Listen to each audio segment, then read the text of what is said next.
But John chapter 19, last time we got as far as verse 6, and we've just begun this chapter, and the angry mob of the chief priests and others are demanding that Pilate put Christ to death. Notice there verse 6, when the chief priests therefore and officers saw him, they cried out, saying, Crucify him, crucify him.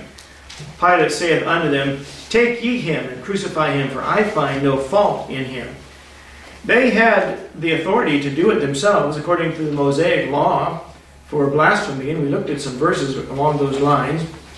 But they're trying to have it done for them, and thus they can tell themselves that their own hands are clean of Christ's blood in the matter. It's amazing how, the lengths the unregenerated man will go to in order to justify his own wrongdoing and try to pin the blame on somebody else. You could probably find lots of ways to illustrate that thought. Let's continue there at verse 7 tonight. The Jews answered him, We have a law, and by our law he ought to die, because he made himself the Son of God. When Pilate therefore heard that saying, he was the more afraid, and went again into the judgment hall, and saith unto Jesus, Whence art thou? But Jesus gave him no answer. Then saith Pilate unto him, Speakest thou not unto me? Knowest thou not that I have power to crucify thee, and have power to release thee? Jesus answered, Thou couldst have no power at all against me, except it were given thee from above. Therefore he that delivered me unto thee hath the greater sin. And from thenceforth Pilate sought to release him. But the Jews cried out, saying, If thou let this man go, thou art not Caesar's friend. Whosoever maketh himself a king speaketh against Caesar. And Pilate therefore heard that saying. He brought Jesus forth, and sat down in the judgment seat in a place that is called the Pavement, but in the Hebrew, Gabbatha. Excuse me. Here the highest, most respected, powerful rulers in the Roman Empire, and the most qualified, educated, religious leaders on earth, at least at that time, are in a panic because of the appearance of one man in human history. Think how much chaos is going to be caused when he returns from the skies in glorified splendor, with untold millions of saints now glorified as an invading army coming to take over planet Earth. But it will happen. Verse 7 again. The Jews answered him, We have a law, and by our law he ought to die, because he made himself the Son of God. This was actually the first true charge they made against Christ. Verse 8 is rather self-explanatory. When Pilate therefore heard that saying, he was the more afraid. Now it's more than simply perverting the nation or forbidding to give tribute to Caesar, pay their taxes, as Luke mentioned in his account, Luke 23. Now, the subject of God has been added into the equation, and the possibility of supernatural consequences surrounding Jesus Christ are also at play here. So Pilate runs back inside to his judgment hall, verse 9, and now he demands of the Lord, Whence art thou? And is, where did you come from? And Jesus gives him no answer. And Pilate's question here had nothing to do with Christ's locale, what town he was from. Look back at Luke 23. I'll try to move quickly this evening. Luke 23. And begin there at verse 6. When Pilate heard of Galilee, he asked whether the man were a Galilean. And as soon as he knew that he belonged unto Herod's jurisdiction, he sent him to Herod, who himself was also at Jerusalem at that time. So he already knew where Christ resided. His question here is whether Christ was from beyond the earth. Was there something more supernatural to him? And, before I lose my place, Luke 23, verse 9, Then he questioned with him in many words, but he answered him nothing. And that verse, along with verse 9 in our text, are fulfillments of what Isaiah wrote, Isaiah 53:7.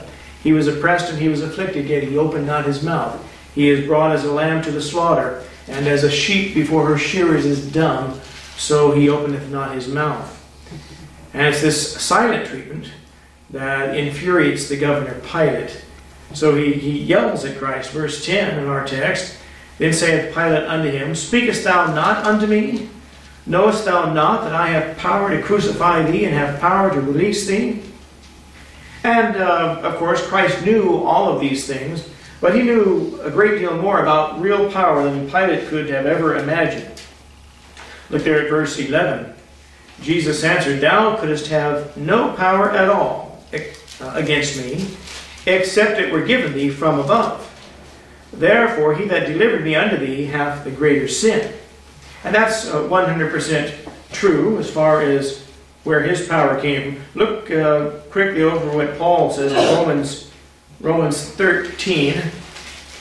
Romans 13, and the first 3 verses there. Romans 13, verses 1 through 3. Let every soul be subject unto the higher powers, for there is no power but of God. The powers that be are ordained of God. Whosoever therefore resisteth the power resisteth the ordinance of God, and they that resist shall receive to themselves damnation. For rulers are not a terror to good works, but to the evil. Wilt thou then not be afraid of the power? Do that which is good, and thou shalt have praise of the same. If you live a clean life, keep your nose clean, stay out of trouble, then the police have no reason to criticize you or look at you with suspicion. But if you're living a life continually getting into trouble, then you're going to be on their radar all the time. But our Bible reads in our text, Thou couldst have no power, revealing that any prerogatives earthly rulers have come ultimately from God.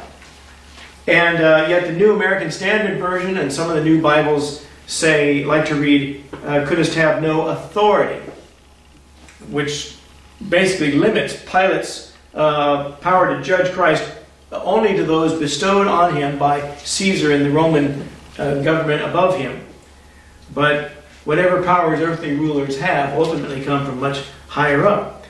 And in bringing Christ to Christ causing him to realize this, or have this revelation that ultimately he's right. Real power comes from something much higher than man, and whoever delivered him to be put to death is more guilty than he is, which is what the Jews were up to, what the high priests were up to. They were bringing Christ to Pilate, to get Pilate to do their dirty work for him. And he begins to understand that he's being fooled and manipulated by an angry mob of the Jews in all of this. Look at verse 12. And from thenceforth Pilate sought to release him. Also look forward at Acts chapter 3, just a few pages forward. Acts chapter 3. And outside the beautiful gate of the temple, when Peter and John raise up this lame man, look at verse 13.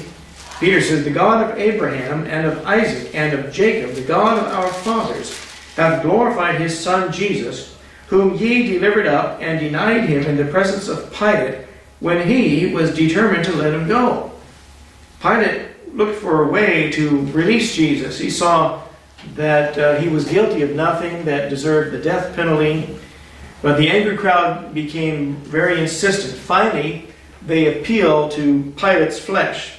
They appeal to his income. They appeal to his status. Look at verse 12 and the second half there. But the Jews cried out, saying, If thou let this man go, thou art not Caesar's friend. Whosoever maketh himself a king speaketh against Caesar. Verse 13. When Pilate therefore heard that saying, he brought Jesus forth, and sat down in the judgment seat in a place that is called the Pavement, but in the Hebrew Gabbatha. Now Pilate takes his seat, indicating that a verdict is about to be issued, one that could not be rescinded once it was offered by a Roman authority? Would he side with Caesar and the Roman authorities who he was answerable to? Or would he side with what they thought was a Jewish fanatic who wanted to rule over Jerusalem, even though he knew that this man was guilty of no crime? Matthew 27:18 tells us that he knew that for envy they, the chief priests, had delivered him. He could see that they were jealous of Jesus Christ. They were envious of him. And they wanted him to do their dirty work for them. And they were simply jealous of him. So what would he do? What decision would he make? And we'll stop right there and continue next time. We know the answer. We know how the story turns out. And I think I have preached a sermon a couple of years ago called the Man with Christ on His Hands. That was Pilate.